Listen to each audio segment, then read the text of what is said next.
sneaking. What? It is. You don't want to be in the video? I'm just sitting here. Face camera shy. No. Brush my hair, nothing. Yeah, it's popping. Look at the waves. Put your head down. It's not. Look at that. With no brushing.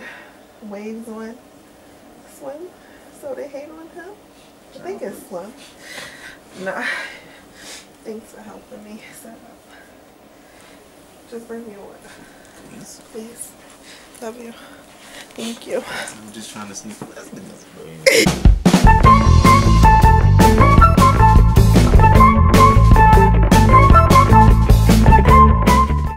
39 weeks and 1 day and still no signs of Miss Lola.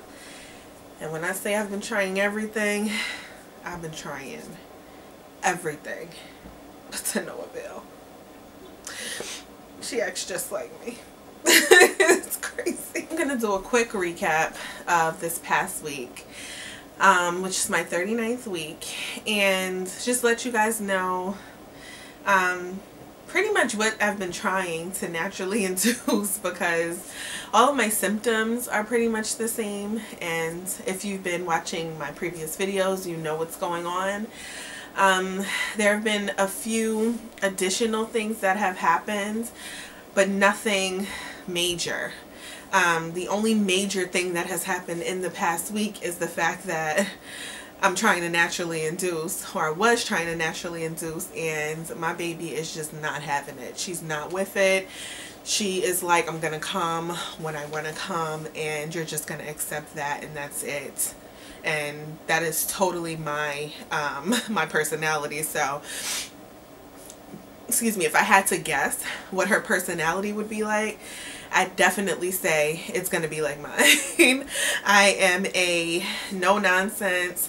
When I want something, I want it. If I want it done this way, it's going to get done this way. I will listen to what you have to say, but at the end of the day, I'm going to still do it my way kind of person. And clearly that's her. She's like, I understand you want me out, Ma. I understand that you want to meet me, but I'm not ready, and until I'm ready, you're just gonna have to be patient and wait. So she has like very much taught me that patience is a virtue, and I'll have to learn patience like now because she's not going to be marching to the beat of anyone else's drum but her own. So, you know, I did tell you guys about me taking the castor oil in my 38th week update. I said I would be trying the castor oil to see how that worked, and I did.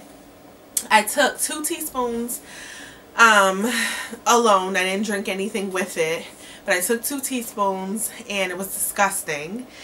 And then like 2-3 hours later, I took another 2 teaspoons because nothing had happened, and I'm just like, all right, let me take a few more teaspoons, and I did. And I had to go to the bathroom. I had diarrhea. I had went to the bathroom like twice with diarrhea, so it was cleaning me out clearly, but that was pretty much it. I had the diarrhea. I went to bed. I was like laying in the bed, but as you all know, I have insomnia, so I'm just laying there tossing and turning, whatever. And then at about 6 in the morning, I got like some really bad cramps, but it was just diarrhea again.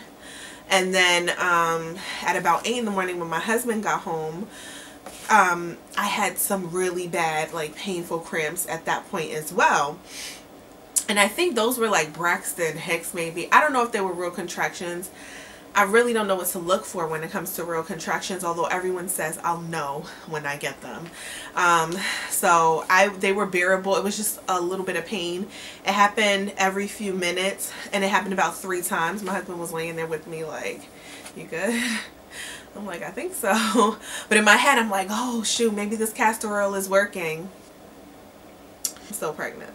So it was the end of that. That happened that one day. And then what else? I went to the hospital. I went to the doctor, my doctor's office visit. I was still 5 centimeters, not 5 centimeters, a half a centimeter, and still 70% dilated. You know, sweeping the membrane is something that they would do at my next appointment if, in fact, I was at least a centimeter, because they had to get their hand up in there in order to separate.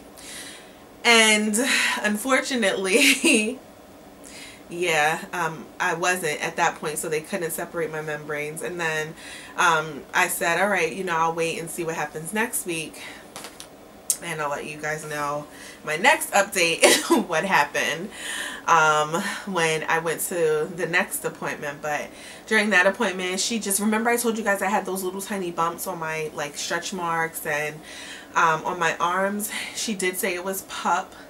And PUP, like I told you guys, is just a rash that goes away after pregnancy. It doesn't go away immediately in most cases, but it does go away. It's not contagious. It's not something that will harm the baby or me. It's just very uncomfortable. It itches like crazy. But she just, you know, told me to take the topical stuff. Again, the hydrocortisone 1%, the Benadryl, and all that. But I also, that was pretty much it at that appointment. I was measuring accurately. At that point I was 38 weeks, so I was measuring accurately. And what else? Her heart rate was in the 140s. My blood pressure was good, urine was good, everything was good. She did do some STD testing, because they were supposed to do that when I was around 16 weeks. No, I'm lying, 12 weeks, but at that point I was taking progesterone, and so it would have skewed the results. So they were supposed to take the STD testing after that, and they didn't. So although I asked about it, and they were like, oh no, we don't need to take it. But she was, you know, a doctor that wanted to be complete with everything.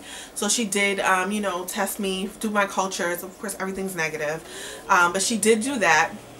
So that also happened. But that was it for the appointment. I then started trying, oh, she also told me if I'm not having contractions, that all these like naturally inducing things, and these things to, you know, naturally induce you wouldn't work if you're not contracting.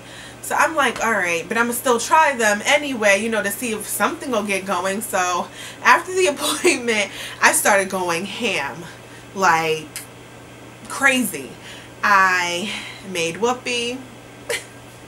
I get that from Family Feud, but you know, we got it in because I hear that that helps. I took some pure cinnamon tea, like with the cinnamon sticks. I drink that. I think it's called anise seeds. I drank some of that tea. I heard that worked. I was bouncing on the medicine ball. I was taking thyme tea. Just all these different teas, these herbal teas that I hear works, you know, work wonders. None of it works for me. Like, I did all of this stuff and nothing was working. So I'm like, oh my gosh, especially when it came to the whoopee part, because I don't know if I have younger children watching, but when it came to the whoopee part, I'm like, look, this is challenging right now. I'm 9 months pregnant, big belly. It's not easy trying to figure out what works, but I'm gonna do it anyway if it's gonna help speed up this process. And it's, you know, once you actually figure out what works, it's great, but for me at least. But trying to figure out what would work was like a task and a half, and I'm like, I'm doing this for nothing. Like, what the heck? Especially if it's not gonna help. So, and it didn't. And I was like, all right, at least, you know, my husband's satisfied. He, you know, at this point in pregnancy, it's like, look, it's too hard to be trying to do that. So that was good for him, but painful for me, and it did not result in me having contractions. I did also, it was Easter weekend, so I did try. My sister was in town with my niece, my cousins were over, and we were all thinking that I was going to go in last week and, you know, call in the family to have them come, my other sister come up and all that. So we were trying, we were walking a lot. We did a lot of walking. I took more of the castor oil. I took two teaspoons this time, and some orange juice. Nothing.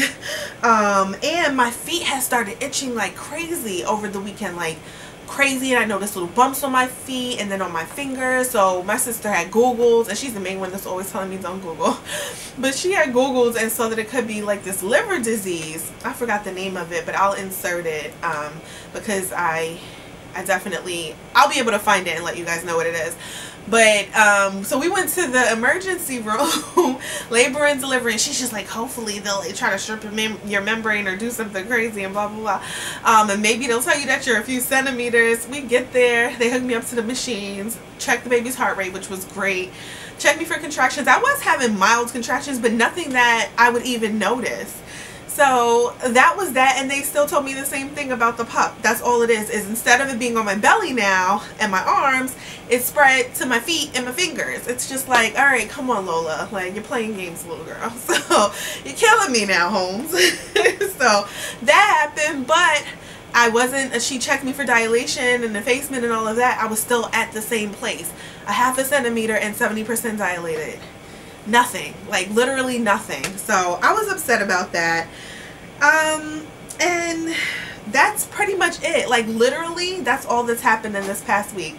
I'm just like, I don't want to say depressed because I'm still, you know, I'm happy, but you get to the point in pregnancy where you're like, I want to meet my baby. And especially when you've been going through all I've been going through throughout the pregnancy, you're like, you get over it.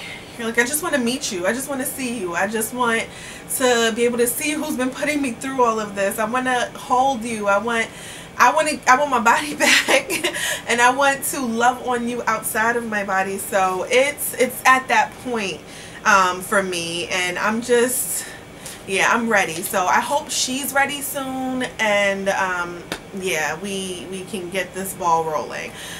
This is again my 39th week update. I'm 39 weeks 1 day. I did have an appointment today, but I will discuss that in my 40-week update should I have one, and if not, then I will just tell you guys what happens when I do my labor and delivery video. But the way it's looking, yeah, she's gonna come when she wants to come, so we shall see. Lastly, I did take a lactation class through a company called Lactation Link, and oh my gosh, like it was so beneficial. But I will definitely give you guys more information. I'll probably post about that on Instagram. So if you're not following me on Instagram, it's Posh_Syd or with love _Posh Syd. Follow me because I think I'll be putting the review up there. Great classes. I took the bundle. It's a 3-class bundle, and when I say it's so informative, it's informative, especially for first-time moms like myself who plan to breastfeed and pump. So again, I'll tell you guys more about that, and I'll also be doing a review about Kelly Rowland's book called Whoa Baby. That book is great. It was just released last week, and I'm almost done. I try to read it when I have downtime, which is a lot. But most of the time I am just sleeping when I have downtime instead of reading. So anyway, I'll review that at a later time as well. But thank you guys for watching. Any questions, comments, or concerns, leave them in the comment section below. Any other mamas waiting patiently for their baby to arrive, please let me know if you've tried to do anything to naturally induce. And yeah, pray for me, pray for the baby, and pray that I do not have to get induced at the hospital. Love you guys.